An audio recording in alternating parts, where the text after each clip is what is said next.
এবার নির্ভুল ভোটার তালিকা তৈরির জন্য সব ধরনের প্রস্তুতি নিয়েছে নির্বাচন কমিশন। নাগরিক ভোগান্তি রোধে তথ্য সংগ্রহকারীদের দেওয়া হয়েছে প্রয়োজনীয় প্রশিক্ষণ। আগামীকাল থেকে প্রাপ্তবয়স্ক সবাইকে সঠিক তথ্য দিয়ে ভোটার হওয়ার আহ্বান ইসির।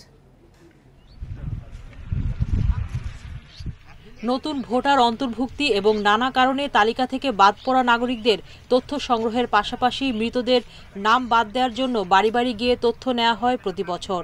এবার 2008 সালের 1 জানুয়ারি বা তার আগে যাদের জন্ম তাদের সবাইকে অন্তর্ভুক্ত করা হবে। 20 জানুয়ারি থেকে 3 ফেব্রুয়ারি পর্যন্ত চলবে প্রাথমিক তথ্য সংগ্রহ। পরে ভোটারদের বায়োমেট্রিক তথ্য গ্রহণ সহ নিবন্ধন সম্পন্ন হবে স্থানীয় কেন্দ্রে।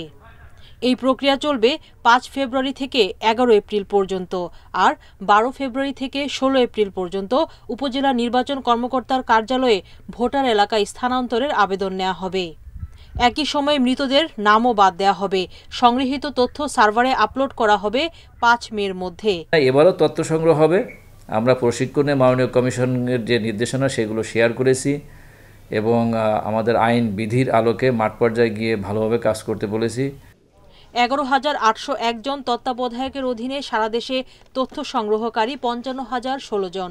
বর্তমানে খসড়া তালিকায় মোট ভোটার 12,36,83,512 জন। এবার নতুন 19 লাখ ভোটার যুক্ত হতে পারেন বলে ধারণা নির্বাচন কমিশনের।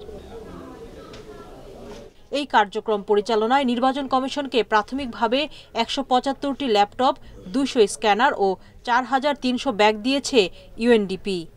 শিক্ষকদেরকে আমরা মোটিভেট করার চেষ্টা করছি। এনআইডি মানুষের জন্য যে কি প্রয়োজন এবং যদি ভুলটা হয়ে যায় তাহলে মানুষের যে কি পরিমাণ কষ্ট হয় সেটা ওনাদেরকে আমরা বোঝাবার চেষ্টা করেছি। প্রতি বছর 2 জানুয়ারি থেকে 2 মার্চের মধ্যে চলে ভোটার তালিকা হালনাগাদ কার্যক্রম। তবে আগের বছরের তথ্য নিয়ে খসড়া তালিকা প্রকাশ করা হয় 2 জানুয়ারি, আর দাবি ও আপত্তি নিষ্পত্তির পর চূড়ান্ত তালিকা দেওয়া হয় 2 মার্চ। এছাড়া নির্বাচনের সময় বাদে যে কোনো সময় তালিকা সংশোধন করতে পারে কমিশন। সুলতানা জাহান মিতু, ইন্ডিপেন্ডেন্ট নিউজ, ঢাকা।